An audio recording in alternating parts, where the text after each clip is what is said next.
Structures of protein देख लो, last protein का topic structures of protein. First आ गया प्राइमरी स्ट्रक्चर।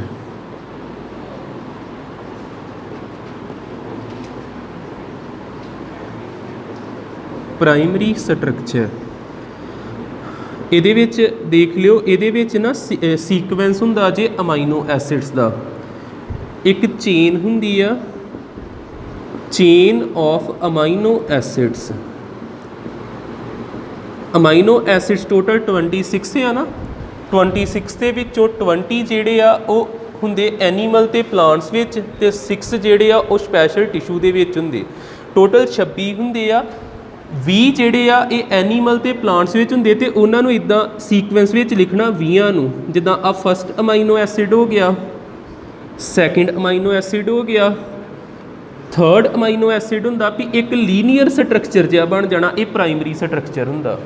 ये सारे इदां ही तुरे जाते हैं, ठीक है। इत्थे मैं उदां लिख दिना आ ए हो गया, आ बी हो गया, आ सी हो गया, डी हो गया। इदां करके इन्हां ने तुरे जाना। एक अद्धा नाम ही लिख दिन्ने, जिद्दां इत्थे लिख देना ग्लूटोनिक एसिड।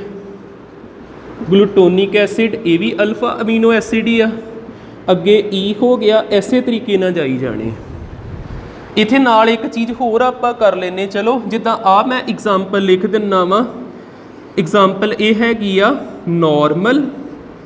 नॉर्मल हीमोग्लोबिन दी, जिन्हों आपां HB कह सकते, नॉर्मल HB दी। जेकर आ वेखियो इत्थे A दा A रह जे, B दा B रह जे, C दा C रह जे, D भी उस तरह एक बदल गया। ग्लूटोनिक एसिड की जगह ते आ गया वेलाइन। वैलाइन ई भी उस तरह, ये सारा कुछ उदा चलन दिया। होना चाहिए ही ग्लूटोनिक एसिड।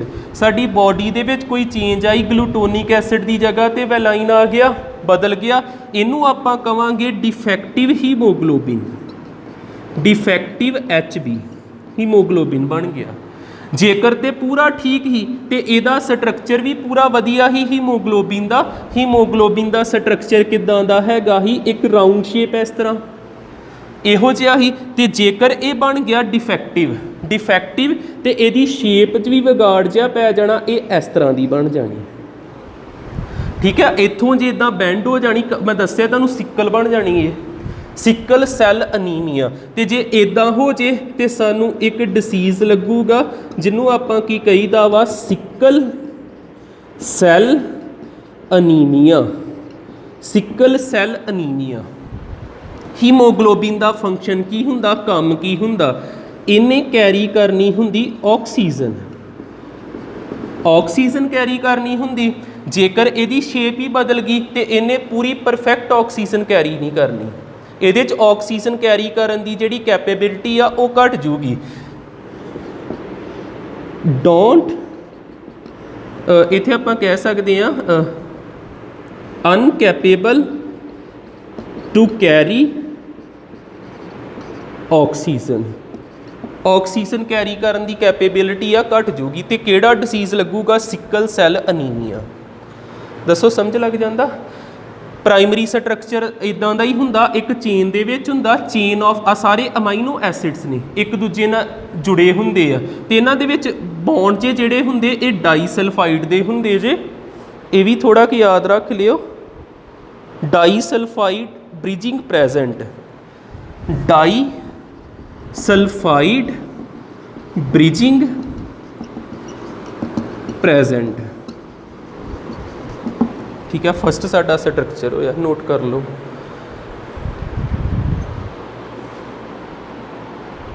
जे 1 मार्क विच कोई क्वेश्चन आउंदा इत्थे नोट दे विच दस दिना। फस्ट प्राइमरी स्ट्रक्चर जिहड़ा बनाया गया ही वो इंसुलिन दा ही।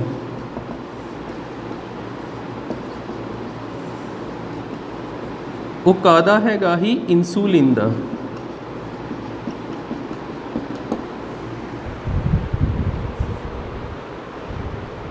किहड़े साइंटिस्ट के द्वारा? Frederick Sanger.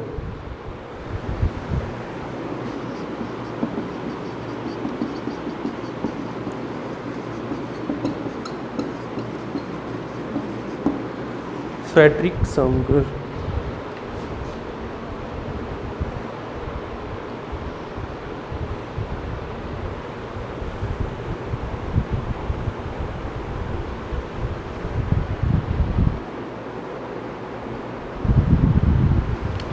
सेकंड लिखियो, secondary structure of protein. Primary तो बाद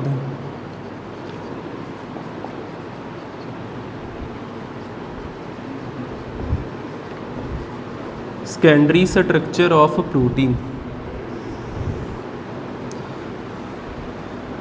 इहदे अंडर आप लिख सकते हैं the shape acquired by polypeptide chains,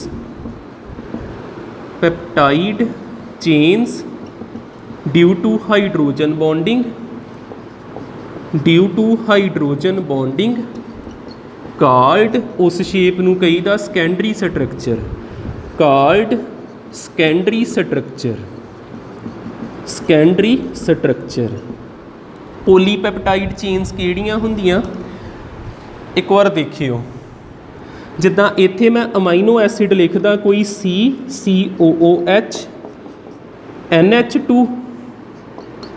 NH2 इत्थे कोई ग्रुप ला दिन्ने ते इत्थे हाइड्रोजन बॉन्ड NH2 जिथे मर्जी लिख लो। अगला देखियो COOH NH2 इत्थे कोई ग्रुप ला दिन्ने इत्थे हाइड्रोजन बॉन्ड आ भी अल्फा अमीनो एसिड आ भी अल्फा अमीनो एसिड।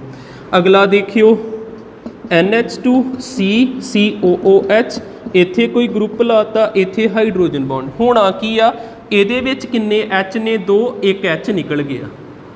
जिद्दां इहदे विच इस तरह ही ना NH2 इहनूं आपां खोल के लिख लैने NH2, इधर भी की हैगा ही NH2, इहदा OH इहदा H निकल जाना।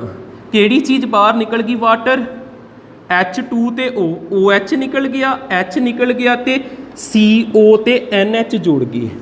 इनू कहीदा जे पैप्टाइड बॉन्ड। इनू आपां की बोलते हैं? Peptide bond. इन्ना क्लीयर हो जाता? ठीक है ना। अगे देखियो, एदा OH ते एदा H वाटर निकल, हर बार की होना COOH चों OH निकल जाना ते NH2 चों H निकल जाना ते बचदा की आ वाली चीज़। इनू CONH वाले बॉन्ड नूं की कहीदा? आपां पैप्टाइड बॉन्ड। पैप्टाइड बॉन्ड याद रख लो, CONH जिथे बनी जाना पैप्टाइड बॉन्ड। इधर भी हो सकता कीता किन्ने के आए, इहदे चों H निकल जाना, अगले चों OH निकल जाना, पैप्टाइड बॉन्ड। इधरों जिथे COOH निकलिया OH निकल जाना तो पैप्टाइड बॉन्ड बनी जाने। ये सारा कुछ हैगा जी। देखो, एक पैप्टाइड बॉन्ड, दूसरा पैप्टाइड बॉन्ड, पता नहीं किन्ने तां करके पोलीपैप्टाइड लिखता आपां। पोली का मतलब हुंदा मैनी। किन्नियां चेन्स बननियां ते इह किद्दां इस जिहड़ियां चेन्स आ इन्हां ने आपस दे विच जुड़ी जाना हाइड्रोजन बॉन्ड बना के। दसदा है किद्दां बनूगा ते की बनने ने? सैकेंडरी स्ट्रक्चर इदां दी शेप होनी इहदी। एक दा CO, दूजे दा NH जुड़ी जाना। एक पैप्टाइड दा CO, दूजे दा NH ते पैप्टाइड बॉन्ड बनी जाने। किद्दां इन्हां दी हुंदी जे बॉन्डिंग? एक दा CO, दूसरे दा NH। NH वैसे बाद जिद्दां इत्थे ते बन गया, एक दा CO दूजे दा NH, पर ये बाद इदां दा कॉइल जिहा बना लेंदे, फिर फस्ट ते फोर्थ जुड़ते जी। भी जदों इदां घूमणगे ना, कोई इदां हैलिक्स जिहा बना लेना, किहदी बॉन्डिंग होनी? फस्ट दी ते फोर्थ दी। किद्दां दी बॉन्डिंग होनी? आ ऑक्सीजन इहदे नाल जुड़ डै पैना ते किहड़ा बॉन्ड हुंदा? Hydrogen bond. लग जांदा पता? ठीक है। आपां इत्थे की लिखिया वा? Hydrogen bond. पहली गल दसो तुहानूं आ समझ लगा ही? ਇਹ ਤੇ ਪਤਾ ਲੱਗ ਗਿਆ ਨਾ ਪੈਪਟਾਈਡ ਬੌਂਡ ਕੀ ਹੁੰਦਾ। ਫਿਰ ਮੈਂ ਕਹਿਣ ਡਿਆ ਇਹ ਸਿੱਧੀ ਲੀਨੀਅਰ ਚੇਨ ਨਹੀਂ ਰਹਿਣੀ, ਇਹਨੇ ਇਦਾਂ ਕੋਇਲ ਦੇ ਵਿੱਚ ਘੁੰਮ ਜਾਣਾ ਉਸ ਤਰ੍ਹਾਂ ਦਾ। ਤੇ ਜਦੋਂ ਕੋਇਲ ਦੇ ਵਿੱਚ ਘੁੰਮੂਗੀ ਆਹ ਚੀਜ਼ ਉੱਪਰ ਰਹਿ ਗਈ ਹੋਊਗੀ, ਮੰਨ ਲਓ ਇੱਥੇ ਇੱਕ ਰਹਿ ਗਈ, ਫਿਰ ਇਦਾਂ ਦੀ ਚੀਜ਼ ਆਈ ਹੋਊਗੀ, ਇੱਥੇ ਪਹੁੰਚ ਗਈ ਹੋਊਗੀ, ਫਿਰ ਇਸ ਤਰ੍ਹਾਂ ਘੁੰਮਿਆ, ਆ ਤੀਜਾ ਨੰਬਰ ਆ ਗਿਆ ਹੋਊਗਾ, ਫਿਰ ਇਸ ਤਰ੍ਹਾਂ ਘੁੰਮਿਆ। ਤੇ ਇਹਦਾ ਇਹਦੇ ਨਾਲ ਨਹੀਂ ਹੁਣ ਜੋੜਨਾ, ਇਹਨੇ ਇਹਨਾਂ ਨਾਲ ਜੋੜਨਾ। ਫਸਟ ਨੇ ਕਿਹਦੇ ਨਾਲ ਜੋੜਨਾ? ਫੋਰਥ ਨਾਲ। ਫਸਟ ਦਾ CO ਤੇ ਫੋਰਥ ਦਾ ਕੀ ਹੋਣਾ? NH। ਇਹ ਥੋੜਾ ਨੰਬਰਿੰਗ ਯਾਦ ਰੱਖ ਲਿਓ, ਫਸਟ ਦਾ CO ਤੇ ਫੋਰਥ ਦਾ NH ਹੋਊਗਾ। ਇਹ ਹੋ ਗਿਆ ਸਾਡਾ ਸੈਕੰਡਰੀ ਸਟਰਕਚਰ। ਕਲੀਅਰ? ਪ੍ਰਾਇਮਰੀ ਤੇ ਸਿੱਧਾ ਲਾਈਨ ਦੇ ਵਿੱਚ ਹੀ ਇਹ 'ਚ ਹੈਲਿਕਸ ਜਿਹਾ ਬਣਾ ਦਿਓ। ਤੇ ਉਸ ਤੋਂ ਬਾਅਦ ਲਾਸਟ ਕਿਹੜਾ ਥਰਡ ਰਹਿੰਦਾ? ਟਰਸ਼ਰੀ। ਉਹ ਇਸ ਤਰ੍ਹਾਂ ਦਾ ਹੋਣਾ ਜੀ, ਥੋੜਾ ਹੋਰ ਕੰਪਲੈਕਸ ਜਿਹਾ ਬਣ ਜਾਣਾ। ਇਹ ਟਰਸ਼ਰੀ ਹੁੰਦਾ। 3 ਪੜ੍ਹਨੇ ਆਪਾਂ, ਪ੍ਰਾਇਮਰੀ, ਸੈਕੰਡਰੀ ਤੇ ਇੱਕ ਰਹਿ ਜਾਂਦਾ ਟਰਸ਼ਰੀ। ਫਿਰ ਆਪਣਾ ਇਹ ਪ੍ਰੋਟੀਨ ਖਤਮ ਹੋ ਜਾਂਦਾ ਤੇ ਲਾਸਟ ਵਿਟਾਮਿਨਸ ਰਹਿ ਜਾਂਦੇ ਆ। ਇਹਨੂੰ ਨੋਟ ਕਰ ਲਓ, ਟਰਸ਼ਰੀ ਵੀ ਬਣਾ ਲਈਏ, ਇਹ ਖਤਮ ਕਰੀਏ।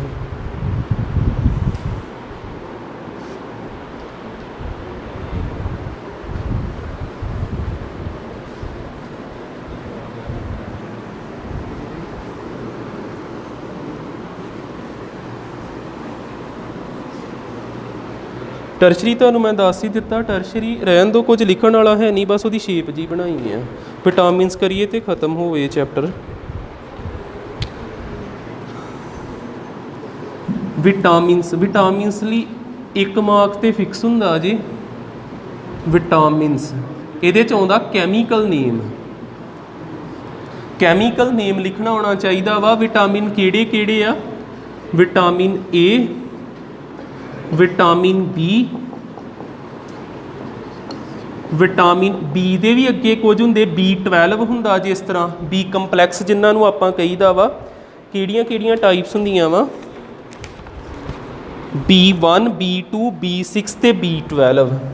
B1, B2, B6, B12। ਇੱਕ ਆਪਾਂ ਇੱਥੇ ਹੋਰ ਚੀਜ਼ ਵੀ ਡਿਸਕਸ ਕਰ ਲਈਏ। ਜਿਹੜਾ ਮਿਲਕ ਆ ਨਾ, ਮਿਲਕ ਦੇ ਵਿੱਚ ਸਾਰੀਆਂ ਚੀਜ਼ਾਂ ਹੁੰਦੀਆਂ all alpha amino acid, vitamins, minerals, ਸਾਰਾ ਕੁਝ ਹੁੰਦਾ ਏ। ਬਸ ਇੱਕ ਚੀਜ਼ ਐਕਸੈਪਟ ਵਿਟਾਮਿਨ C। ਮਿਲਕ ਦੇ ਵਿੱਚ ਇੱਕ ਚੀਜ਼ ਨਹੀਂ ਹੁੰਦੀ, ਵਿਟਾਮਿਨ C, ਬਾਕੀ ਸਾਰਾ ਕੁਝ ਹੁੰਦਾ। ਵਿਟਾਮਿਨ C ਕਿੰਨਾਂ ਦੇ ਵਿੱਚ? ਵਿਟਾਮਿਨ C ਦਾ ਕੈਮੀਕਲ ਨੇਮ ਹੁੰਦਾ ਅਸਕੋਰਬਿਕ ਐਸਿਡ। ਇਹ ਕਿੰਨਾਂ ਦੇ ਵਿੱਚ ਪਾਇਆ ਜਾਂਦਾ? ਸਿਟਰਸ ਫਰੂਟ ਜਿਹੜੇ ਹੁੰਦੇ, ਖੱਟੇ ਫਲ ਜਿਹੜੇ ਹੁੰਦੇ, ਉਹਨਾਂ ਦੇ, ਨਿੰਬੂ ਜਿੱਦਾਂ ਹੋ ਗਿਆ, ਇਹਨਾਂ 'ਚ ਜ਼ਿਆਦਾ ਹੁੰਦਾ। Vitamin C, vitamin D, vitamin E ਤੇ ਵਿਟਾਮਿਨ K। ਵਿਟਾਮਿਨ K ਇਹਨਾਂ ਦੀ ਡੈਫੀਸ਼ੀਐਂਸੀ ਦੇ ਨਾਲ ਕਿਹੜੇ ਕਿਹੜੇ ਡਿਸੀਜ਼ ਹੋਣੇ ਉਹ ਵੀ ਲਿਖਣਾ। ਪਰ ਮੈਂ ਤੁਹਾਨੂੰ ਮੇਨ ਦੱਸਦਾ ਪਿਆ, ਇਹਨਾਂ ਦੇ ਕੈਮੀਕਲ ਨੇਮ ਤੁਹਾਨੂੰ ਪੁੱਛੇ ਜਾ ਸਕਦੇ, ਉਹ ਯਾਦ ਰਹਿਣ। ਸਾਰਿਆਂ ਦੇ ਲਰਨ ਕਰਨ ਦੀ ਲੋੜ ਨਹੀਂ। ਵਿਟਾਮਿਨ C ਦਾ ਯਾਦ ਰੱਖ ਲਿਓ, ਐਸਕੋਰਬਿਕ ਐਸਿਡ, ਰੈਟੀਨੋਲ, ਥਾਈਮੀਨ। ਇਹ 3 ਤੇ ਮੇਨ ਯਾਦ ਰੱਖ ਲਿਓ। ਬਾਕੀ B2, B6 ਤੇ B12 ਇਹਨਾਂ ਦੇ ਕੀ ਆ, ਵੈਸੇ ਲਰਨ ਕਰਨ ਦੀ ਨਹੀਂ ਲੋੜ ਨਹੀਂ ਆ। ਰਾਈਬੋਫਲੇਵਿਨ,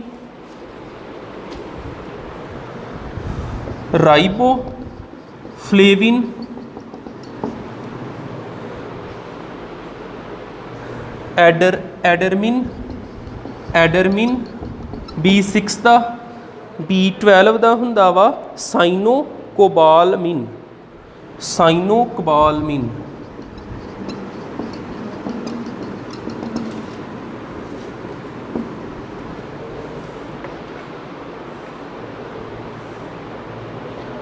ਐਰਗੋ ਕੈਲਸੀਫਿਰੋਲ, ਵਿਟਾਮਿਨ D। ਐਰਗੋ ਕੈਲਸੀਫਿਰੋਲ। ਵਿਟਾਮਿਨ D ਬਾਰੇ ਤੁਸੀਂ ਦੇਖਿਆ ਹੀ, ਸੁਣਿਆ ਹੀ ਹੋਣਾ ਵਾ। ਵਿਟਾਮਿਨ D ਸਾਨੂੰ ਉੱਥੋਂ ਮਿਲਦਾ, ਸਨਲਾਈਟ ਤੋਂ। ਵਿਟਾਮਿਨ D ਕਿੰਨਾਂ ਲਈ ਜ਼ਰੂਰੀ ਆ? ਜਿਨ੍ਹਾਂ ਦੀਆਂ ਬੋਨਸ ਵੀਕ ਹੁੰਦੀਆਂ, ਠੀਕ ਹੈ। ਇਹ ਸੂਰਜ ਦੀ ਧੁੱਪ 'ਚ ਸਭ ਤੋਂ ਜ਼ਿਆਦਾ ਹੁੰਦਾ।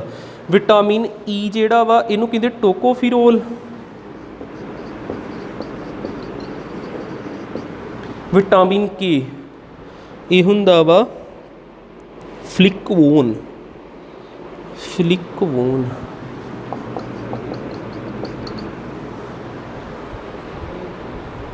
ਜੇ ਕੋਈ ਸਪੈਲਿੰਗ ਮਿਸਟੇਕ ਜੀ ਲੱਗੂਗੀ ਬੁੱਕ ਤੋਂ ਧਿਆਨ ਨਾਲ ਦੇਖ ਲਿਓ, NM ਦੀ ਜਗ੍ਹਾ ਤੇ।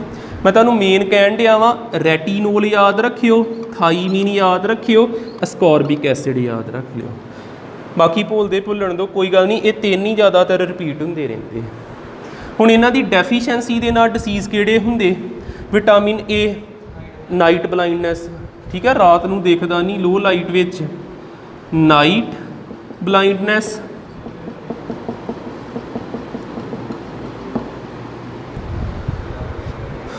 ਇੱਕ ਹੋਰ ਡਿਸੀਜ਼ ਹੁੰਦਾ ਸਾਡਾ ਜਿਹੜਾ ਹੈਗਾ ਕੋਰਨੀਆ ਕੀ ਹੋ ਜਾਂਦਾ? ਓਪੇਕ ਮਤਲਬ ਵੀ ਉਹਦੇ ਵਿੱਚੋਂ ਲਾਈਟ ਪਾਸ ਨਹੀਂ ਕਰਦੀ ਸਾਡੀ। ਜੇ ਆਪਾਂ ਹਿਊਮਨ ਆਈ ਬਣਾਈਏ ਨਾ, ਹਿਊਮਨ ਆਈ ਦੇ ਬਾਰ-ਬਾਰ ਜਿਹੜਾ ਨਾ ਇਸ ਤਰ੍ਹਾਂ ਦੀ ਹੁੰਦੀ ਇੱਕ ਸਕਰੀਨ ਜੀ, ਜਿਹਨੂੰ ਆਪਾਂ ਕਹਿੰਦਾ ਕੋਰਨੀਆ। ਇਹ ਕੋਰਨੀਆ ਹੁੰਦਾ ਕਿ ਟਰਾਂਸਪੇਰੈਂਟ ਉਹ ਹੁੰਦੇ ਜਿਨ੍ਹਾਂ 'ਚ ਲਾਈਟ ਪਾਸ ਕਰਦੀ ਆ। ਇਹ 'ਚ 100% ਲਾਈਟ ਪਾਸ ਕਰਦੀ, ਬੜਾ ਵਧੀਆ ਮਟੀਰੀਅਲ ਹੁੰਦਾ ਏ। ਪਰ ਇਹ ਕੀ ਹੋਣ ਡੈ ਪੈਂਦਾ? ਓਪੇਕ, ਜਿਨ੍ਹਾਂ ਦੇ ਵਿੱਚ ਵਿਟਾਮਿਨ A ਦੀ ਕਮੀ ਹੋ ਜੇ, ਅਤੇ ਉਸ ਬਿਮਾਰੀ ਨੂੰ ਆਪਾਂ ਕਹਿੰਦੇ ਆ ਜ਼ੀਰੋਸਿਸ।